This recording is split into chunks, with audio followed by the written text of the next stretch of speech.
The morning of February 8, 2025 dawned with a palpable tension in the air of Delhi. It was the day the mega-city, having cast its vote, awaited its fate. The political fate of the capital rested on the electronic voting machines, silent custodians of the people's mandate. As the clock struck 8, the eyes of the nation turned towards the 19 counting centers spread across the city, each one a fortress under heavy guard. The electoral battle lines had been drawn, with the Aam Aadmi Party, the Bharatiya Janata Party, and the Indian National Congress vying for control of the Delhi Assembly.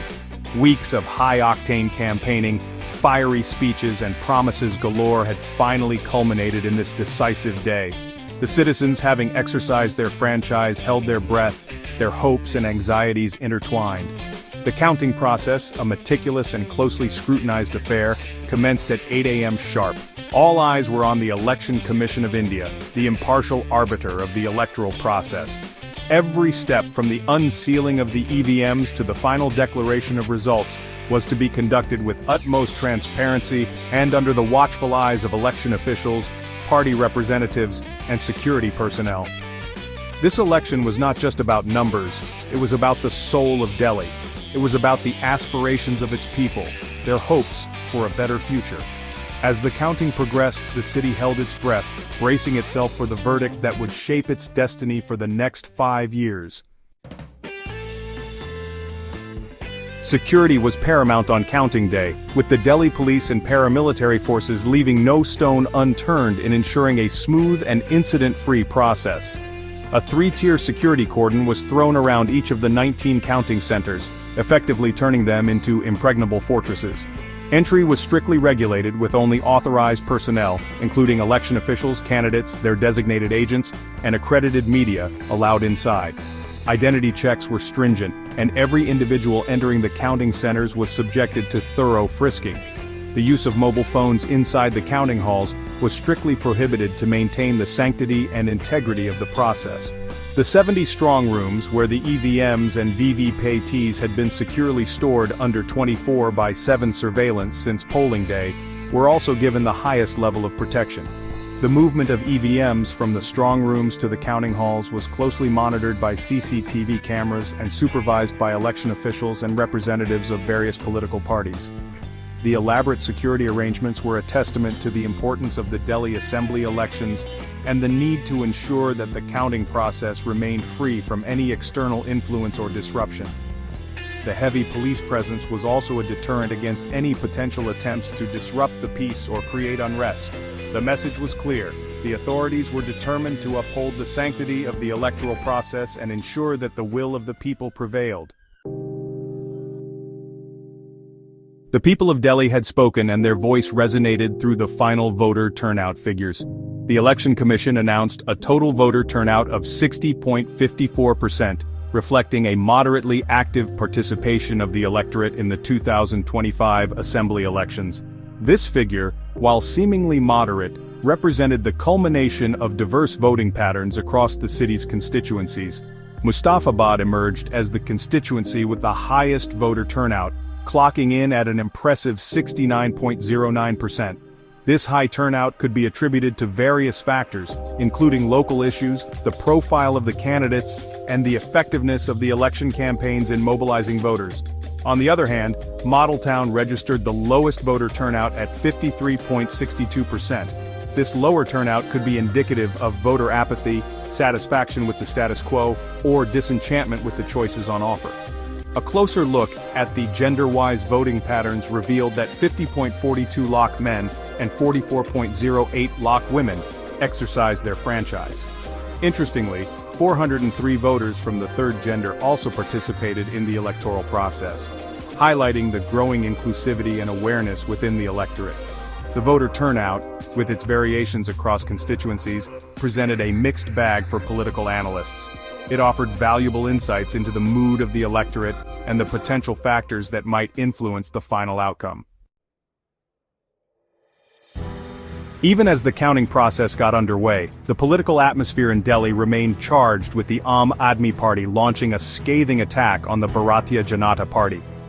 Senior AAP leaders accused the BJP of attempting to poach their MLAs, alleging that offers of 15 crores were made to 16 AAP candidates to switch sides. The AAP also trained its guns on the Election Commission, accusing the body of deliberately delaying the uploading of Form 17C, which contains booth-wise voting data. In a move that raised eyebrows, AAP launched its own website, claiming to provide real-time updates on Form 17C data. The BJP vehemently denied AAP's accusations, dismissing them as baseless and a sign of desperation in the face of impending defeat. Party leaders accused AAP of resorting to theatrics and spreading misinformation to tarnish the BJP's image. The BJP also filed a formal complaint with the lieutenant governor against AAP leaders, demanding action for making false and unsubstantiated allegations. The war of words between the two parties added another layer of intrigue to the already tense atmosphere. The accusations and counter-accusations, while adding to the drama, also raised concerns about the integrity of the electoral process and the conduct of the parties involved. Section 5. Exit polls. A glimpse into the crystal ball?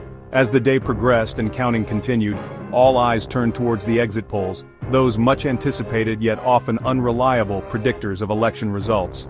Various news channels and polling agencies released their exit poll projections, painting a mixed picture of the potential outcome. Some exit polls predicted a comfortable victory for the BJP, suggesting that the party was poised to return to power in Delhi after a gap of nearly 3 decades.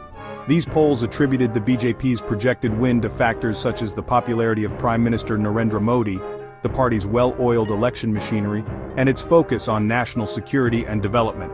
Other exit polls, however, gave the Aam Aadmi Party, AAP, an edge, suggesting that the incumbent government's focus on education, healthcare and infrastructure development resonated with the voters. These polls highlighted AAP's strong connect with the common man and its image as a party that delivers on its promises. The Congress, once a dominant force in Delhi politics, was not expected to make significant gains, according to most exit polls. The conflicting predictions of the exit polls only added to the uncertainty and suspense. Political analysts cautioned against taking exit polls at face value, emphasizing their limitations and the need to wait for the actual results. While the overall outcome remained uncertain, several key constituencies emerged as crucial battlegrounds, their results potentially influencing the final tally. These constituencies, with their unique demographics, local issues and the profile of the candidates, became the focal points of intense scrutiny. Karawal Nagar, for instance, was one such constituency that witnessed a high-stakes battle between the AAP, the BJP, and the Congress. The BJP had won this seat in the 2020 elections, with AAP finishing as the runner-up. The constituency was a melting pot of communities with a significant presence of traders, farmers, and migrant workers. The candidates vying for this seat included Manoj Kumar Tyagi from AAP, Kapil Mishra from BJP, and Dr. P.K. Mishra from the Congress. Another closely watched constituency was New Delhi, considered a traditional stronghold of the BJP. The Congress was also hoping to make inroads into this constituency, banking on the legacy of its former leaders. The profiles of the candidates, with their backgrounds, assets, and criminal records, also came under the scanner. Voters were keen to elect candidates with a clean image, a proven track record, and a commitment to serving the people. While the Election Commission, ECI, made every effort to ensure free and fair elections, the Model Code of Conduct, MCC, was not without its share of violations. Between January 7th and February 6, 2025, over 1,090 cases of MCC violations were registered, leading to the arrest or detention of more than 35,000 individuals. The violations ranged from using inflammatory language, making personal attacks, distributing cash and gifts to voters, holding rallies and processions without permission, exceeding campaign expenditure limits, and defacing public property. The authorities seized illegal firearms, liquor, drugs, and cash meant to influence voters.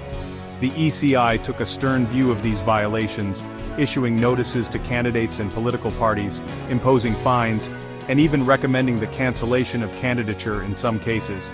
These violations, while regrettable, highlighted the challenges faced by the ECI in enforcing the MCC and ensuring a level playing field for all stakeholders. It also raised concerns about the increasing use of money and muscle power in elections, undermining the democratic process. The Election Commission of India, ECI, found itself at the center of a controversy when the Aam Aadmi Party, AAP, accused the body of deliberately withholding Form 17C data, which contains booth-wise voting figures. AAP alleged that the ECI's reluctance to release the data promptly was an attempt to favor the BJP. The ECI, however, refuted these allegations, maintaining that the data was being compiled and verified meticulously to ensure accuracy and transparency. The ECI, in response to AAP's accusations, expedited the data release process and made the information available on its official app and website. The ECI's swift action in addressing AAP's concerns demonstrated its commitment to transparency and its determination to conduct the elections with utmost fairness. The incident, however, underscored the challenges faced by the ECI in the digital age, where information spreads rapidly, and misinformation can easily gain traction. It also highlighted the need for clear communication and proactive engagement from the ECI to address concerns and maintain public trust in the electoral process. As the counting of votes neared its end, a sense of anticipation gripped the city. The people of Delhi had cast their votes, and the EVMs held the key to their verdict. The outcome of the elections would determine the political landscape of Delhi for the next 5 years, and have far-reaching implications for its governance and development. Would the AAP retain its hold on power, riding on the back of its welfare schemes and its image as a party of the common man? Or would the BJP, buoyed by the popularity of Prime Minister Narendra Modi and its focus on national security and development, make a triumphant return to power in the capital? Or would the Congress, despite the odds stacked against it, manage to stage a surprise comeback? The answers to these questions lay locked within the EVMs, waiting to be revealed. The people of Delhi, and indeed the entire nation, watched with bated breath as the final results unfolded, ushering in a new chapter in the political history of the capital. The road ahead for Delhi, paved with the aspirations of its citizens, promised both challenges and opportunities. The new government, irrespective of its political affiliation, would have its task cut out in addressing the multifaceted issues confronting the megacity, from pollution and traffic congestion to unemployment and housing shortages.